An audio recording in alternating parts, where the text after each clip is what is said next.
Hi అండి, అందరికీ నమస్కారం. నేను మీ Venugopal Reddy. Josh Innovations Private Limited, a software training institute in Ameerpet, and Josh Overseas Consultancy, and Josh Institute of Foreign Languages, and freshers.hiring.com, a placement company, and ఎడ్యు9 channel సంయుక్తంగా GFTIs, government funded technical institutions series దగ్గర 38 institutes ఉన్నాయి ఇవి జోషా కౌన్సిలింగ్లో. వాటికి సంబంధించినటువంటి ఒక సిరీస్ని మనం ఇప్పుడు కంటిన్యూ చేస్తున్నాం. As we are starting with Assam university సిల్చార్తో.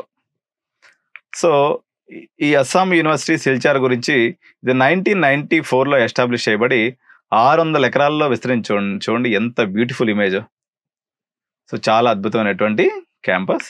ఇప్పుడు మనకి JNTU ఉస్మానియా యూనివర్సిటీలో అస్సాంలో ఈ యొక్క అస్సాం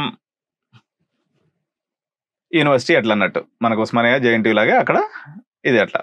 వీళ్ళకి వచ్చేసి 3 బ్రాంచ్లు ఉన్నాయండి, 360 సీట్లు ఉన్నాయి. Computer science engineering, ECE and agriculture engineering ఉంది. మొత్తం 180 సీట్స్ ఉన్నాయి. ఇందులో ఓపెనింగ్ ర్యాంక్ 37,130 ఉంది. క్లోజింగ్ ర్యాంక్ వచ్చేసి 48,929 ఉంది. ఇది CSE పాయింట్ ఆఫ్ వ్యూలో. హైయెస్ట్ ప్యాకేజ్ 7 లక్షలు ఉందండి ECEలో. CSEలో అయితే 6 lakhs ఉంది. యావరేజ్న 5 lakhs వీళ్ళకి ప్యాకేజ్ అనేది వస్తుంది. సిల్చార్ ఎయిర్పోర్ట్ నుంచి ఇది 34 కిలోమీటర్ల దూరంలో ఉంది. సిల్చార్ రైల్వే స్టేషన్ ఏదైతే ఉందో ఇది 20 కిలోమీటర్ల దూరంలో ఉందండి మనకి. బాయ్స్కి గర్ల్స్కి హాస్టల్ ఫెసిలిటీ ఉంది. 749 రూమ్స్ ఉన్నాయి. సో ఇది అస్సాం యూనివర్సిటీ గురించి.